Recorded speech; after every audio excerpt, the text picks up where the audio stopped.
रवीश कुमार शेर का बच्चा है। आप एक ही चीज़ को बार बार दिखाइएगा और बोलिएगा, पब्लिक के दिमाग में तो आप लोग ठूस रहे हैं, पब्लिक ले नहीं रहा है, और जो पब्लिक जो लेना चाहता है वो आप दे नहीं रहे। तो मैं एक ही बात बोलूँगा, एक ही बात, मैं अपनी ओपिनियन दे रहा हूँ, एक नंबर रवीश कुमार, एक नंबर। और दूसरी बात, अगर रवीश कुमार से किसी को डर नहीं है पॉलिटिशियन को, तो उनको इंटरव्यू देने में उनको डर क्यों लगता है? लेकिन पब्लिक का दिमाग काम नहीं कर रहा है। जिस दिन पब्लिक जागेगा उस दिन ये लोग भागेगा। यानी ये बता सकते हैं, वो जो जियो बांटे थे अब BSNL को सुला दिए। आज BSNL का और जियो का आप लोग का हाल मालूम, तो सिर्फ जियो का ही मालूम होगा, BSNL का हाल मालूम नहीं करने होगा। पहले इसका आता था, एक तो TV में एडवर्टाइज आता था BSNL का कि घर में अगर BSNL है तो हम शादी करेंगे। आज BSNL कहाँ है और जियो कहाँ है? आप देख सकते हैं, जियो ने BSNL को पूरा खा लिया है। वो उसी का टावर को भाड़ा में लेकर के आज अरबों खरबों पति बन गया है। ये विकास हुआ है। स्मृति ईरानी जब पार्टी लेवल में नीचे थी तो ये सर में लेके रोड में चली आती थी और कहती थी कि इसका दाम कम करो। और उसको गद्दी में आते ही इसका दाम इतना कम हो गया है कि पब्लिक के पास तो सिलेंडर है लेकिन गैस नहीं है। कुछ पैसा नहीं था, वो आज अरबों खरबों, और वर्ल्ड का नंबर 2 उसका घर का नंबर आता है, अंबानी का पर में आता है कि ये बजट पास हो गया, वो बजट पास हो गया, और इतना का आप लोग हथियार खरीदें, ये हमारे पास आ गया। आज चाइना ढुका हुआ है, हमारे पास हथियार का तो ढेर लगा हुआ है, कौन सा यूज़ किया है? चाइना तो उन्होंने बोला एक मिनट, तो वो झोला लेके जरूर आए हैं लेकिन सबका लेके निकल देंगे, और कितने निकल चुके हैं। किस तक यही विकास हुआ है। असल में देखिए, यहाँ तो गरीब गुरबा को जो है मारा जा रहा, बेरोजगार हो जा रहा। लॉकडाउन में कितने आदमी देखिए दिल्ली में फंसे हुए थे, बम्बई में फंसे हुए थे, झमेला था। मजदूर मारा जा रहा, बड़ा आदमी नहीं मारा जा रहा एक भी। मजदूरों की तो लिस्ट ही खत्म कर ठीक दी है, पहले और मजदूर का नाम का कहानियाँ खत्म कर दिया है। तो कहाँ से हम लोग देश में बचेंगे? हम लोग तो पश्चिम बंगाल में बंगाल की बेटी चाहिए और किसी को बाहर वाला का जरूरत नहीं है यहाँ।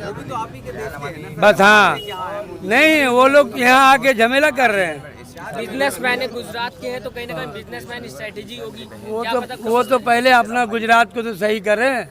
केजरीवाल सेकंड पार्टी आ गया, उन्हीं की तो हुकूमत थी वहाँ, तो सेकंड पार्टी केजरीवाल आ गए। अगर उनकी अपना पावर रहता, अच्छा काम किए रहते, तो आज केजरीवाल नहीं आता सेकंड पार्टी वहाँ। यहाँ पे कुछ लोग हैं जिन्होंने अभी गैस का दिखा रहे हैं, रेट की गैस बढ़ चुकी है, तो ये विकास हो रहा है। क्या कहना चाहिए? आप दिखा रहे थे तब से ये हिंदुस्तान में जब तक BJP आए हैं ये विकास हुआ है। स्मृति ईरानी जब पार्टी लेवल में नीचे थी तो ये सर में लेके रोड में चली आती थी और कहती थी कि इसका दाम कम करो, और उसको गद्दी में आते ही इसका दाम इतना कम हो गया है कि पब्लिक के पास तो सिलेंडर है लेकिन गैस नहीं है। गैस तो उन्होंने पहले दे दी थी ना, सारे गांव में बता रहे हैं कि फ्री में दी। अरे हमने कब कहा कि नहीं दिया भैया, लेकिन सिर्फ सिलेंडर ही दिया है। गैस अब सिलेंडर वैसे घर में रखा हुआ है, गैस कहाँ है? और उसका पैसा जो लगता है 425 रुपया, बोला था फ्री में देंगे, अभी उसका दाम कितना है? 850। नहीं, आप लोग देख सकते हैं, ये नहीं कि हम बोल रहे हैं।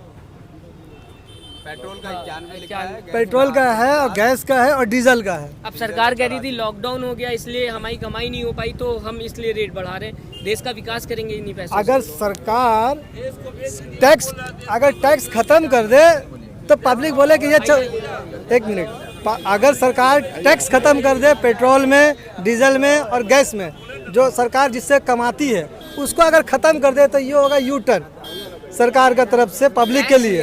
उसको अगर ख़त्म कर दे तो ये होगा यू टर्न सरकार की तरफ से। क्योंकि 30 रुपये का माल अगर कोई 90 रुपये में खरीदता है और 50 रुपया 60 रुपया सरकार को देता है तो उससे सरकार का तो भला हो रहा है। आप तो देख रहे हैं कि कौन अमीर और कौन गरीब हो रहा है। जिसके पास कुछ पैसा नहीं था वो आज अरबों खरबों, और वर्ल्ड का नंबर 2 उसका घर का नंबर आता है, अंबानी का। आपको नेट में मारिएगा तो आ जाएगा, वर्ल्ड का 2। इतना दौलत उसके पास आता कहाँ? और एक तो चीज़ और आपको बताते हैं, हमारे पास मोबाइल है, आपके पास भी मोबाइल है। ये जो मोबाइल होता है ना, इसका दाम है इलेक्ट्रॉनिक चीज़, इसका दाम है करीब 12,000 रुपये, 13,000 रुपये दाम है। इससे भी वही काम होता है, और 1 लाख का अगर हम मोबाइल खरीदते हैं तो उससे भी वही काम होता है। इससे आप एग्री है कि नहीं है? हाँ। अगर हम एक को मोबाइल रख के और एक और मोबाइल खरीद लें तो ये अक्लमंदी है या बेवकूफ़ी है? बेवकूफ़ी है। तो हज़ार करोड़ रुपये का जो टीवी में आता है, पेपर में आता है कि ये बजट पास हो गया, वो बजट पास हो गया, और इतना का आप लोग हथियार खरीदें, ये हमारे पास आ गया। आज चाइना ढुका हुआ है, हमारे पास हथियार का तो ढेर लगा हुआ है, कौन सा यूज़ किया है? नहीं, चाइना तो नहीं, उन्होंने कौन- बोला एक नहीं, ही एक चल मिनट करके एक मिनट एक कुछ मिनट कौन सा यूज हथियार किए हैं आप हमको ये बताइए। और इतना करोड़ों रुपया अरबों रुपया का जो हथियार आप फिर खरीदे हैं उसका भी कोई यूज किए हैं या सिर्फ गुडाउन में सड़ा रहे हैं? उनको यूज करने की जरूरत नहीं है। 56 इंच की छाती है मोदी जी। छाती, हाँ वही चीज़ है। बात उनके तो 56 की छाती होगी क्योंकि वो खा रहे हैं, देश विदेश घूम रहे हैं, तो उनकी तो होगी।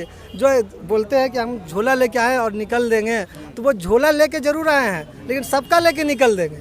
और कितने निकल चुके हैं और निकलते ही जा रहे हैं। यहाँ पर ही विकास नाम का सिर्फ आदमी मिलेगा। विकास कहाँ पर ही जो बोलते हैं ना योगी जी हमारे यहाँ विकास हुआ, तो आप वहाँ जाइएगा तो हर कोई विकास हो मिलेगा। पा रहा है, आपके हिसाब से विकास वहाँ कहाँ विकास हो मिलेगा आपको, लेकिन नाम का आदमी काम नहीं मिलेगा विकास। जैसे बंगाल में हमारे ममता जी ने विकास किया है। आप कटप्रोसन का कोई भी काम देख लीजिए जा कर के। आप मेडिकल आपका 20 साल 15 साल 10 साल पहले का देखिए और आज जाके देखिए। और न्यू सिटी जो बना है हर जगह में हर मोहल्ले में, आप वहाँ जाके देखिए विकास किसको कहते हैं। और लाइट कितने लगे हुए हैं ये भी आप देख लीजिए। और मोदी जी कह रहे हैं कि ममता दीदी स्कैम कर रही है, हम स्कीम ला रहे हैं। और वो तो सिर्फ 14 से जो आए हो तो स्कीम ही ला रहे हैं। सिर्फ स्कीम का नोटबंदी स्कीम, जीएसटी स्कीम, पब्लिक को समझ में नहीं आता आज भी कि ये जीएसटी क्या है।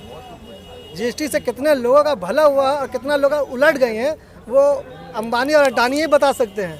वो जो जियो बांटे थे अब बीएसएनएल को सुला दिए। आज बीएसएनएल का और जियो का आप लोग का हाल मालूम तो सिर्फ जियो का ही मालूम होगा, बीएसएनएल का हाल मालूम नहीं करने होगा। पहले इसका आता था, एक तो टीवी में एडवर्टाइज आता था बीएसएनएल का कि घर में अगर बीएसएनएल है तो हम शादी करेंगे।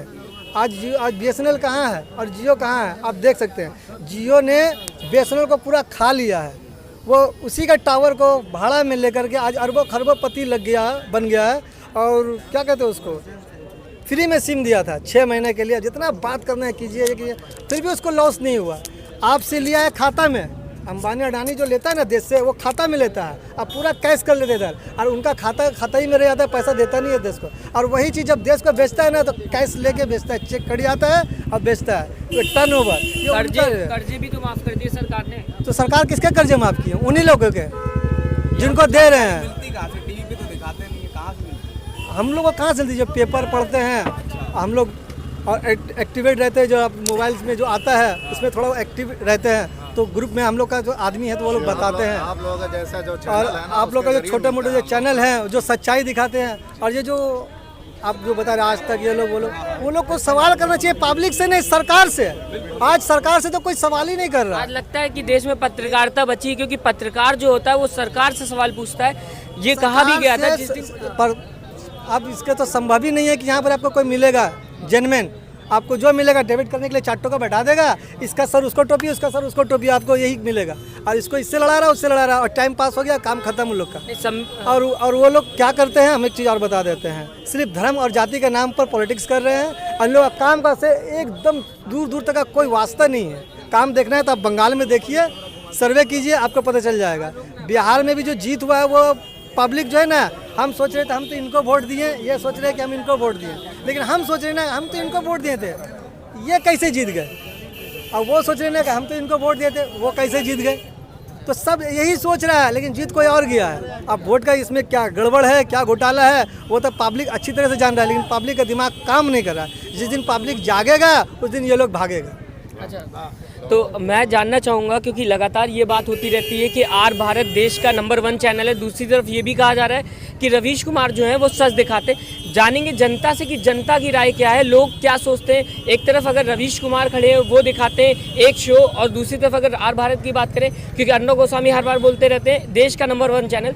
सर मैं आपसे जानना चाहूँगा कि आप न्यूज़ चैनल देखते हैं, नहीं, हम तो इसके बारे में कुछ नहीं बोल पाएंगे। आपकी अपनी ओपिनियन क्या है कि आप किसको ज़्यादा पसंद करते हैं? हम टीएमसी को पसंद करते हैं। हम लोग का देश न्यूज़ चैनल की अगर बात करें, टीएमसी छोड़ के कोई नहीं, कलकत्ता में वही रहेगा। न्यूज़ चैनल की अगर बात करें, रवीश कुमार का आप लोग अगर बात करना चाहते हैं तो मैं एक ही बात बोलूँगा, एक ही बात मैं अपनी ओपिनियन दे रहा हूँ। 1 नंबर रवीश कुमार, 1 नंबर। और दूसरी बात, अगर रवीश कुमार से किसी को डर नहीं है पॉलिटिशियन को, तो उनको इंटरव्यू देने में उनको डर क्यों लगता है? आप उनको इंटरव्यू दीजिए ना, उनको सवाल करने दीजिए। जैसे कोई पत्रकार उनसे सवाल नहीं कर पाते हैं, रवीश कुमार के अंदर दम खम सब है, वो सवाल करने के लिए तैयार है, लेकिन उससे कोई सवाल नहीं करता। तो दूसरी तरफ रवीश कुमार को क्या कहना चाहेंगे आप?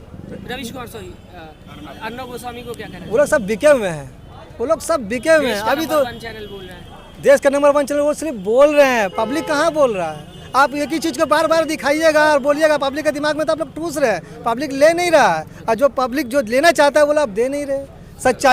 सच्चाई से तो कोई नाता नहीं है पब्लिक का। आप किस तरीके से देखते हैं अगर आर भारत और अगर आप एनडीटीवी को रखते हैं सामने रवीश कुमार और अर्नब गोस्वामी को रखते हैं, तो क्या कहना चाहेंगे रवीश कुमार को लेके?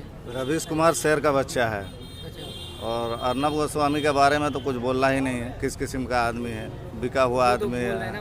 वो खुद से देशभक्त कोई अपने से थोड़ी बोलता है। जो देशभक्त होता है उसको पूरा दुनिया बोलता है। देशभक्त सही माने में रवीश कुमार जी हैं। ये तो देश का गद्दार है अर्नब गोस्वामी। वो तो बहुत टीआरपी बटोरते हैं, बहुत ज़्यादा उनका चैनल चल रहा है। तो उसको पैसा ही चाहिए ना, और कुछ नहीं चाहिए। हिंदू मुसलमान लड़ाई करे, पैसा ही चाहिए उसको। उसका धर्म मजहब सब पैसा है।